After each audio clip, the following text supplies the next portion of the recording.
notabene dari sekolah di Kota Pontianak telah melakukan penganiayaan terhadap anak SMP yang berdomisili di Kota Pontianak juga.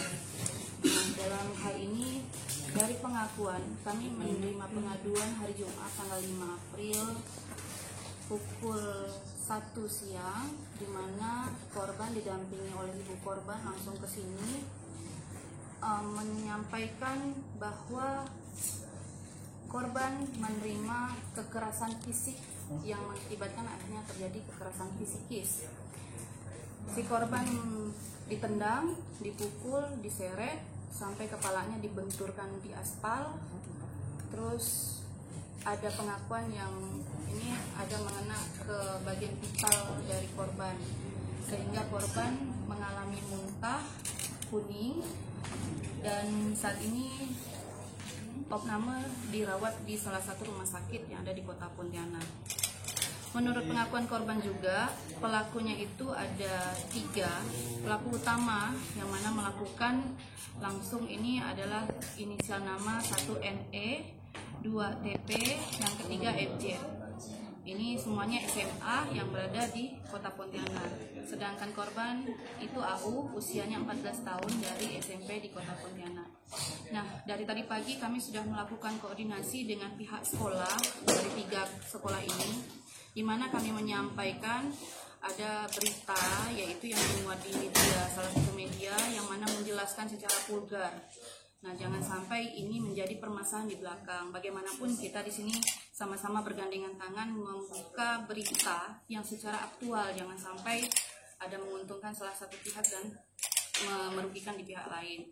Mengingat korban dan pelaku adalah anak di bawah umur, jadi KPPAD di dalam hal ini memberikan pendampingan untuk kedua-duanya.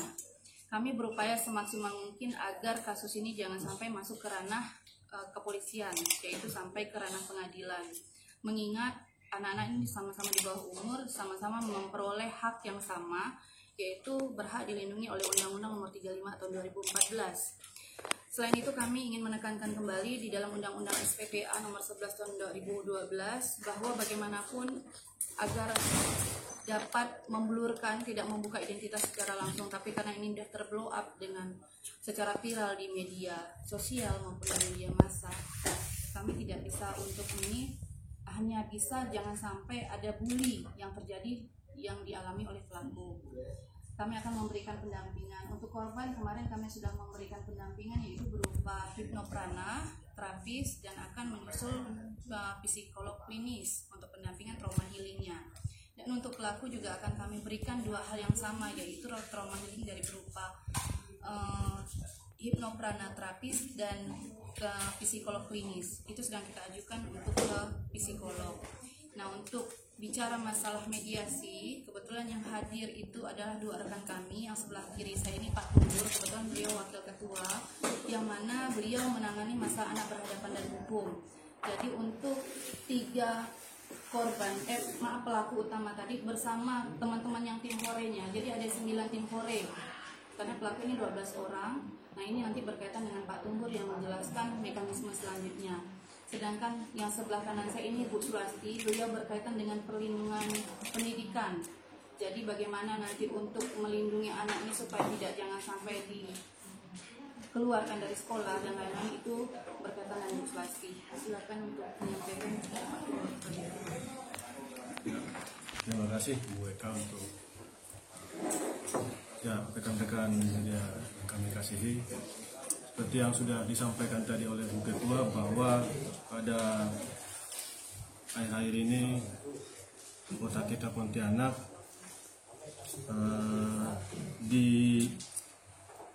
disibukkan dengan adanya kasus yang menimpa seorang anak remaja dan korban dengan penganiayaan dan dilakukan oleh anak-anak juga.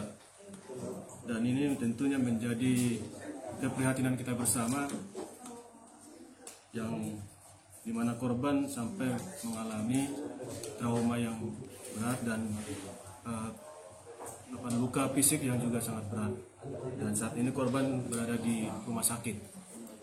Sehubungan dengan tadi yang disampaikan oleh Bu Ketua bahwa sesuai dengan Undang-Undang Perlindungan Anak dan juga Sistem Perlindungan Anak, karena pelaku dan korban adalah sama-sama anak usia anak, maka kedua belah pihak tentu menjadi perhatian kita bersama bahwa korban dan pelaku tetap menjadi dapat perlindungan dari KPPAD. Khususnya dengan korban tadi saya sampaikan bahwa kita sudah melakukan pendampingan hipnoprana dan juga ke depan akan perlindungan psikologi klinisnya. Begitu juga dengan pelaku, karena kita melihat ada sesuatu yang perlu dipahami oleh pelaku, apakah mereka dengan sadar atau tidak apa yang mereka lakukan.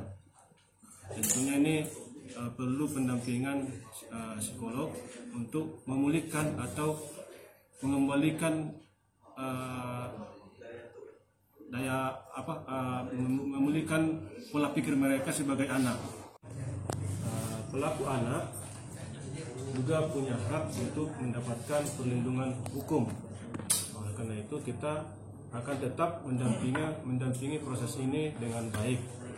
Sebenarnya di undang-undang itu ada ranah untuk proses mediasi sebagai awal dan juga nantinya kepada diversi yang sudah diatur, yaitu bagaimana diversi dilakukan supaya antara pelaku dengan korban proses ini ada damai dan tentunya tidak sampai kepada ranah pidana pengadilan.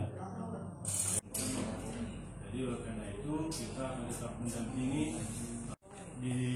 khususnya di tahapan penyidikan ini.